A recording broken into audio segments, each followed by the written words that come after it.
As you make your way through Butcher's Canyon, you will encounter really no special trash mobs, 1.5 mini bosses with a simple mechanic you need to understand, and an end boss where you will be transformed into a sheep. And if you know what you're doing, then this is one of the easiest and fastest dungeons in Throne of Liberty. So give me 5 minutes to teach you all you have to know about all the bosses. Okay, let's start. As soon as you are level 50, you will have access to 6 tier 1 dungeons, and one of them is Butcher's Canyon.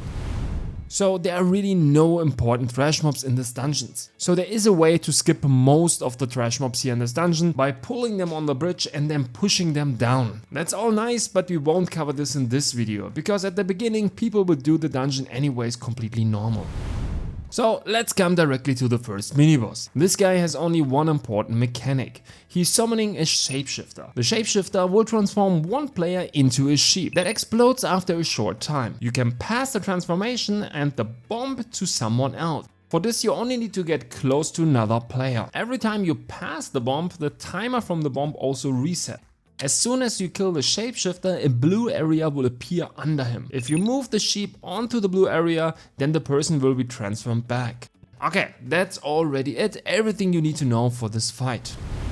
Okay, so the next encounter is not really a boss, but you still need to understand this. So you will see a fire area with 2 Shadowmancers in the middle. You have to kill both of these to get to the end boss. But if you're just hitting them, you will deal 0 damage to them. To actually deal damage to them, you have to CC both Shadowmancers at the same time. Only then you can deal damage to them. But that's already it, everything you need to know for this encounter. Okay, now let's come to the end boss. So first of all, throughout the boss fight, comets will fall onto the players. You will clearly see where they will detonate. So simply walk away from this area and you will be fine. Additionally, he will do an AoE wave where you have to jump over it. So you will see this channeling of this AoE attack, and when you finish channeling, you have to jump over the wave.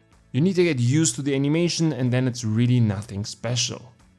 Other than that, the boss has 2 major mechanics. First of all, we have to understand that there are 4 pillars in the arena. In both mechanics, 2 of them will be always blue and 2 of them will be always red. The colors always alternate. It's always blue-red, blue-red. Okay, both mechanics are starting the same when he's pulling all members into the middle of the arena.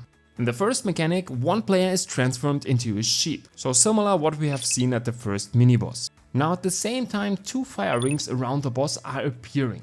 If you walk into one of those rings, you are getting snared. So you have to jump over them. On the outside, on each of the red pillars, a shapeshifter spawns. Again, if you kill the shapeshifter, a blue area spawns. So if you get the sheep there, the person will be transformed back.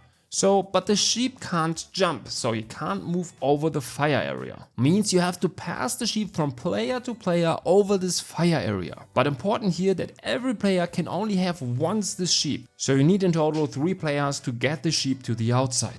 Okay, but let's break this down again. So all players are getting pulled into the middle of the arena. And one is being transformed into a sheep. The fire rings appear and the 2 shapeshifters spawn. Now all players should run into the same direction and kill one shapeshifter.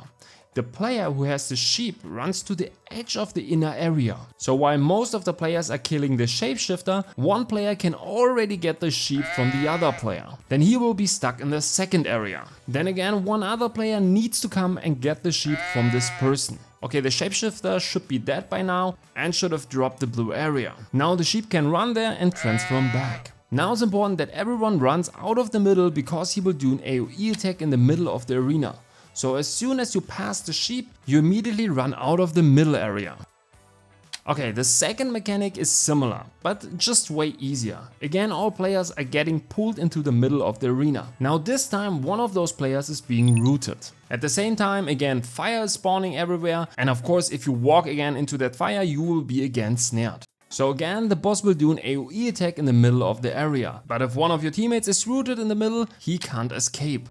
But there are of course again 2 red pillars on the outside. You have to interact with both of the pillars that the player in the middle can move again. It's really simple, but you need to have an overview where everyone is running. You have to interact with both red pillars. So if all players run to the same red pillar, then of course you will fail and the guy in the middle will die. So for both mechanics, it's just important to not stress and get an overview what is everyone doing. And of course jump correctly over the fire and don't get stuck.